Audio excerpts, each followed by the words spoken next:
ug kasayuran uban sa mga awit nga makapahandom sa mga kagahapon. Kaalam ug kasayuran. Tulumanong makahatag edukasyon ug mga paglingaw sa radyo. Pagtudlo ug mga kahibalo sa kahanginan, pinaagi sa mga libro, mapag-uman ug naraan. Kaalam ug kasayuran uban sa mga awit. Ug karon ani ang inyong anchorman, mang-aawit ug maestro sa kahanginan, Brother Dudong Boyser.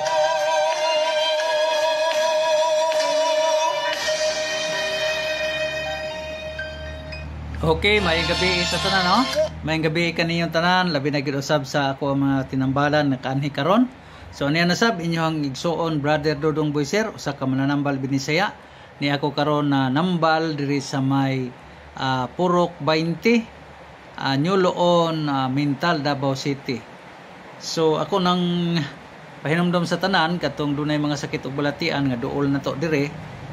Duol lang muna to dire, manambal ko pinaagi sa atong mga pagampo ug paggamit og mga tambal herbal. Og ang akong ginadawat dire ay inyo lang donation kanang inyong kabubuton gikan sa inyong kasing-kasing kanang mutuog musalig usab sa atong ginabuhat. Basta ang akong gihangyo sa inyo ha, kung moduol mo na to dire magampo lang ta atong ipangayoon sa kaytas-an kay kani atong kinabuhi makaigsunan nako di gyud ni mabayran og kwarta, no? Dili kwarta ang importante ani para mutaas sa atong kinabuhi o makabaton ta niini, kundili gasa kini hatag gikan sa Dios. So kung mahimo ako mong gihangyo nga atong ipangaliyas kay tasan ang ato ang tagsatag sa kabalatian, labi na tong mga tawo nga nakaila usab nako kaniadto di nagtingog ta sa mga kadaiyang radyo ug niadto tagbuhol naron ibalik nako niya nako diri sa may Mintal, no? Diri masay New Loon, Purok 20, New Loon, Mintal, Davao City. Yung igsoon Dudong Boyser manghihilot, manambal ko na ako'y gamiton mga mekanismo sa pagsusi sa inyong mga blood pressure, sa inyong blood count, sa inyong sugar, o doon na po ko'y gitawag tag monitoring sa ato ang stamina sa atong heart, no? Sa atong heartbeat. Nya mohilot ko makisunan sa sama ka ganina natin gihilot, no? Katong problema sa CNTL kay natapilok, no? Ug dugay na to hubag na naghubag na ang CNTL nya manghinaot ko nga diha sa imuhang pagsalig pagtuo na to ug usab si Claire Jenny, no? Katong grabe ang yang hyperacidity unya magkuan ang yang gitawag tag may problema na siya sa iyang kidney kay ang iyang ihi yellow na, no? Nagyelo na siya pirmi.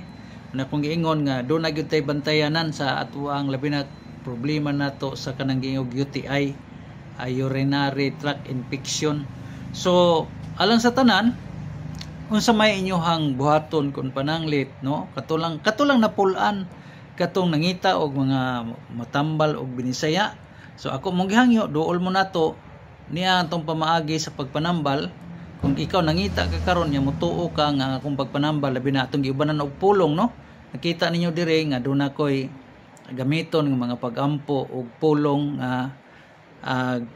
akong kabilin kaniadto pa. So kung kamo nangita mo og mananambal binisaya niara mo dipit sa may Kalinan, Mintal, dinhi sa may Matina, Bangkal, pwede mo makaduol na to dire. Unya dalhalan yung pagsalig pagtuo kung kamo napulaan na karon o matawag ta nga mangita mo alternatibong pamaagi sa pagpanambal pinaagi mga pagampo. So mao ni ang ako ang asa mo adto kung nangita mo og alternatibo nga pagpanambal karong panahon na.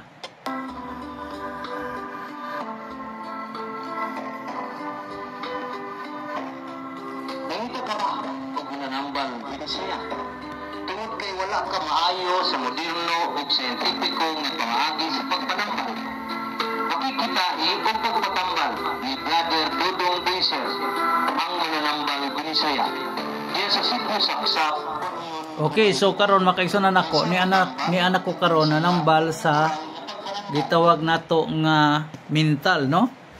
Ang akong pagpanambal free ato ang check up ta sa iyong dugo, sa iyong blood pressure, og mohilot sa kog mga piang, sakit sa buko-buko, sakit sa hawak, maglisod mo pagpangihi, di mo katulog, og labi na gid usab ka nang giingon nga ang ato ang lawas hinay kaayo ang atong stamina o kanang giingon ato ang kasing-kasing.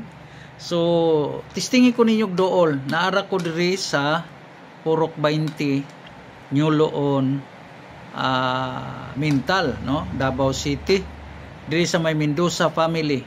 Unya akong ibutang diha ang akong contact number o akong address sa ato ang gitawag nato caption, no, diri sa ato ang Facebook. Og ang ako ang ginabuhat mga kaigsunan nako, donation lang akong dawaton.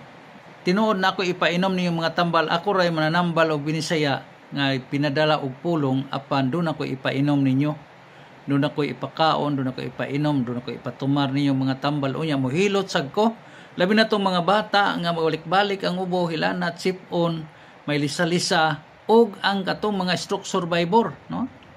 Ang atong pagpanghilot diri kinaraan gyud kaayo kanang iano lang apan atong ubanan og mga pagampo. Og ang atong pagabuhaton ninyo do lang mo nato. Kung pananglit wa gyud mo kwarta, okay ra na sa kuha. Ang importante mo tuo ba kag mosalig ka nga ang ako ang mga ginabuhat kaniadto paghangtod karon. Ako kining gipangalagad nas katawhan. Una-unaon ninyo makaigsunan nato nga sa unang mga panahon, mga karaan nato, doon na mga pamaagis, mga tambalan, no? Mahinomdom ngo kaniadto sa mga karaan kung dunay piang ang bata, hikapon ang buko-buko sa mananambal, magampo, unya hikapon ang tiil. Og mga kaigsunan nako, doon na po ko'y ihatag ninyong kahibalo mahitungod sa pagdetermine sa sakit. Pwede mo na ko nga mo katingalay nagabotiri ako mong himulsuhan. Pero kung gusto po mo magpasubay, pananglit ha. Doon na mo gikatingalahan o doon na mo gikatingad-an o doon na mo gidudahan nga ang hinungdan sa iyong sakit gumikan sa mga tunglo. Mutuo magyutag tunglo kay naa man ang tunglo. Mabasa man na nimo sa Biblia nga kanang tunglo murag gaba-gaba ba. Kanang pagpanlupig nato kanang mga buhat atong dili maayo. Tunglohon magutas dakog kamot sa tigpanalipod, no, managingon ayaw panaog-daog sa ubos pa kay kanimo kay dakog kamot ang tigpanalipod og basin unyag tunglohon kaniya. So mabasa nato sa Biblia pero kanang tunglo mura bag gaba, karma. Dili ka mingon nga og imong pamalikason mudulot na ng tunglo dito niya, no, di na mao. Mabasa nato diha sa Biblia ang tunglo, ang karma o ang tigpanalipod nga dakog kamot basig tunglohon kaniya. So mo nang murag gaba. So kung gusto mo ni ana do na tay pangayo og pasaylo diha. Ubanan muna ko ako mong tudloan unsa pagpangayog pasaylo ug pakig-uli ngadto sa imong kaigsuonan para mahibalik ang atong may panglawas. Sultihan ta mga kaigsuonan nako ha. Ning kalibutan na daghan pang mga butang nga di ma-explain natog science. Di pod madaan natog kwarta. So kamo mga kaigsuonan nako, kung doon na mo daghang kwarta, garantiya na ba kanang inyong kwarta nga makadugang o makapataas sa imong kinabuhi? No, dili. Og ang imo sang kahibalo, kanang kalibutanon na imong kahibalo, di na makagarantiya nato dugang mga gutlo sa tong kinabuhi. Abi nimo unsay sinugdan gyud sa tong kinabuhi, gasa gikan sa Dios. So kani kay gasa man gihatag man nato, umaingon pa sa uban nga gihulaman nato ni gikan sa Dios. So kung atong hulaman mangayo tag extension para mahulaman manaa pa nato ang atong kinabuhi. Kinsa may itong pananghiran? Tao ba? Ay mo bang abilidad? Kwarta ba'y imuhang saligan? No. Ang naghatag o ang nagasa niini sa waylain si Ginoong Hesukristo. Ang atong manluluwas o mananambal. Gani makita ninyo ako mga pag-ampo diri, ako yung giubanan ang mga tao sa ako ang pag-ampo katong nagapatambal diri. So muna makaigsunan ako, naghangyo ko ninyo. Kung kamo doon na may mga sakit ug balatian, doon lang mo na to. Nara ko din sa Barangay Mental. Dodong Boyser, inyong mananambal binisaya, may hibaw anin sa una, madungog ninyo sa kadaing radyo. So may gabi o ugma na sa pohon, magisikot na puta sa laing episode sa ato ang programang Kaalam ug Kasayuran, mananambal binisaya, Dodong Boyser. So daghang salamat, may gabi. Good luck and God bless.